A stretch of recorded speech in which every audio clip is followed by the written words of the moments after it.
Fala aí, torcida vascaína, voltamos com o nosso canal Vamos Vasco. Meus amigos, muitas notícias agora na parte da tarde, né? Uma baita entrevista aí do Carlos Brasil falando a respeito da 777 Partners, o scout que já está sendo feito aí do Vasco em busca de jogadores aí estrangeiros. Vamos falar aí de possíveis reforços que podem vir para o Vasco. Também vamos falar aqui da situação do Diego Souza. Ele abriu o jogo e falou sobre o Vasco e sobre a negociação que ele teve com o nosso clube. Vamos falar também dos números do Carlos Palácio, que pode ser titular aí, o substituto do Nenê no jogo contra o Guarani. Mas já explode o vídeo de like, clica aí no gostei, se inscreve no canal, ativa o sininho pra você não perder nada, receber todos os vídeos postados aqui diariamente no nosso canal Vamos Vasco. Ajuda a gente a chegar a 170 mil inscritos, dá essa moral aí pro nosso canal continuar crescendo a cada dia.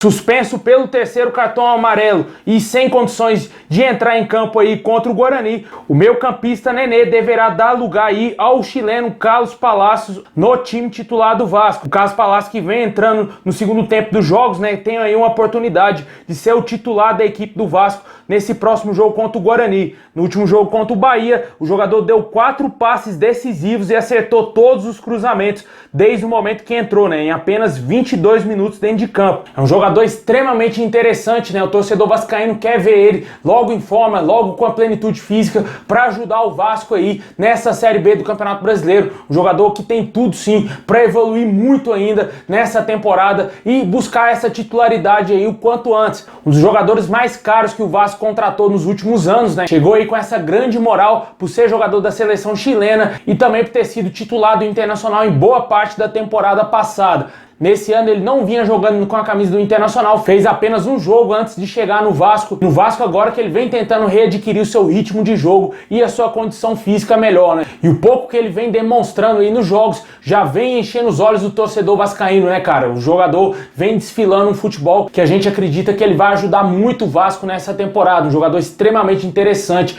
Ele tem apenas 21 anos e tem a experiência de um jogador já rodado de futebol europeu, de Copa do Mundo. Você vê a tranquilidade do jogador, né? A facilidade que ele bate na bola, a facilidade que ele dá um passe para um jogador, um companheiro em melhor colocação. Então, eu reparei bastante o Carlos Palácio no jogo, né? Quando ele entrou, ele já começou a dar uma mobilidade muito maior ao ataque do Vasco, acertando muitos passes, né?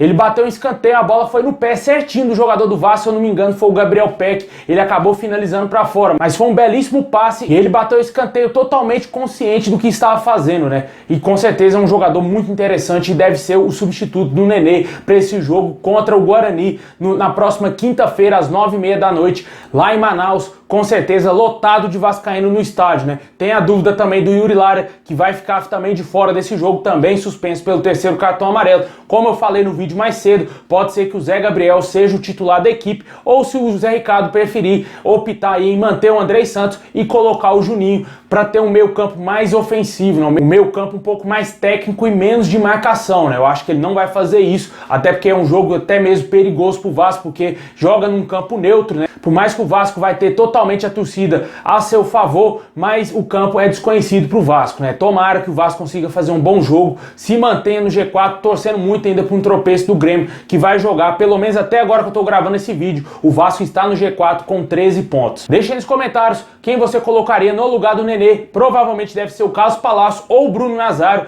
e também aí no lugar do Yuri Lara, quem você escalaria ali para fazer a volância.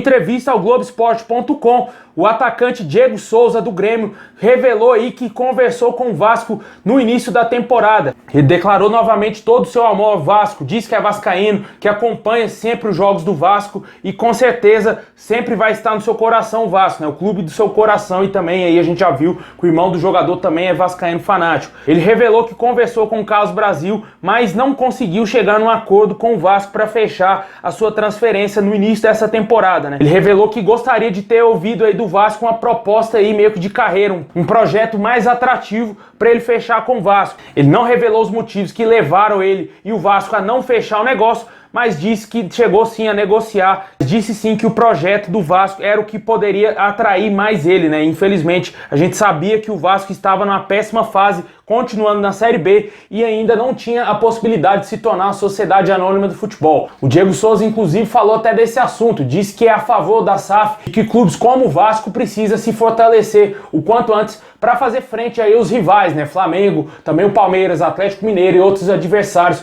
que estão aí na crista da onda, né? Que estão lá brigando sempre no topo no Campeonato Brasileiro da Série A, e ele apoia sim essa possibilidade, né? A gente torce bastante para que dê certo o quanto antes isso no Vasco. Então, o Diego Souza teve inúmeras oportunidades para voltar para o Vasco, só que nenhuma delas deu certo. Eu acredito que só vai ficar na memória do torcedor aquela passagem dele entre 2011 e 2012 com a camisa do Vasco. Acho que não vai passar disso, até porque o jogador já está se encaminhando para o fim da sua carreira. Eu acho muito pouco provável que ele ainda vá vestir a camisa do Vasco novamente aí na sua carreira. Deixa aí nos comentários o que você acha dessas declarações do Diego Souza. Quem para você seria o culpado da negociação não ter dado certo? O próprio jogador ou quem sabe o Vasco com o Carlos Brasil?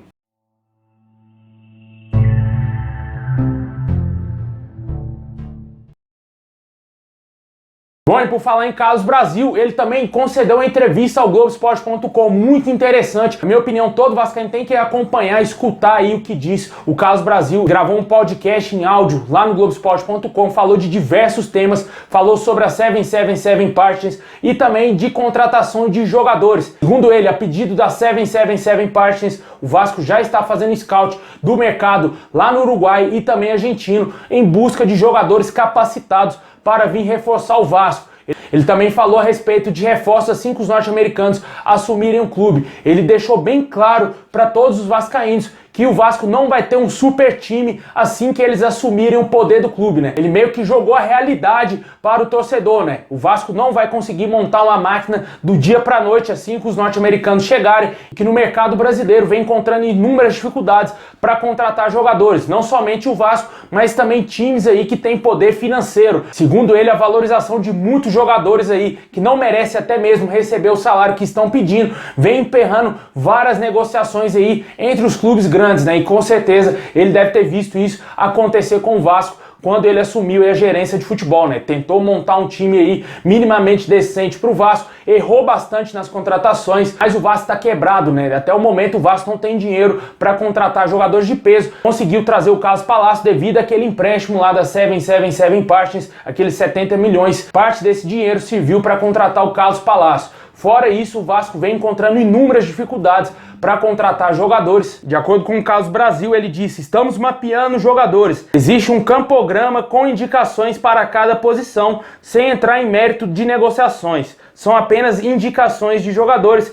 Ele diz também que o scout da 777 Partners também indicaram alguns jogadores. Como eu falei no vídeo, o coordenador geral aí do Centro de Inteligência do Vasco está viajando aí para a Argentina e Uruguai para ver jogadores indicados aí pelos americanos. O Carlos Brasil também revelou que eles já viram alguns jogadores e também entendem que são jogadores que podem ser vistos mais de perto, né? Por isso que o Vasco mandou lá meio que esse scout para analisar melhor esses jogadores e com certeza assim que assumir o Vasco, os norte-americanos deverão aí contratar jogadores do mercado sul-americano principalmente, né? Diariamente a gente vê muitos jogadores qualificados saírem do futebol argentino para brilhar lá no futebol europeu, até mesmo aqui no futebol da América do Sul, aqui em clubes brasileiros, como é o caso do Nacho, lá do Atlético Mineiro, e também do Zaratio. Ambos são argentinos, jogadores aí achados pelo Atlético Mineiro, que fazem total diferença lá no Galo, e jogadores aí até certo ponto desconhecidos, totalmente desconhecidos aqui do futebol brasileiro. O Galo acertou nessas contratações e por isso vem conseguindo grandes títulos, né? Eu tenho certeza absoluta que por mais que o Carlos Brasil fale que o Vasco não vai ser uma máquina logo de cara, mas pelo menos, obviamente, vai ter um time minimamente competitivo aí para voltar para a Série A do Campeonato Brasileiro. Porque a história vai ser diferente quando o Vasco estiver na Série A. Aí o poder financeiro é muito maior. A renda que os norte-americanos vão receber, tanto da TV Globo, também de receita aí de estádio, de várias outras coisas, é muito maior. E o Vasco com certeza vai montar um time muito superior ao que for montado agora quando eles assumirem o nosso clube. Deixa aí nos comentários o que você acha dessa declaração do Caso Brasil. Vou deixar o link aqui na descrição para você que tem interesse em escutar o podcast por inteiro. É um pouco mais de 1 hora. Vale a pena aí você conferir, porque é o Vasco, né, cara? É o futuro do Vasco que está em jogo. E o Caso Brasil revelou esses planos aí que o Vasco tem. Em breve deverá ser concretizado a venda aí da SAF do Vasco para 777 Partners. E o Vasco com certeza vai voltar aí para a primeira divisão, se Deus quiser.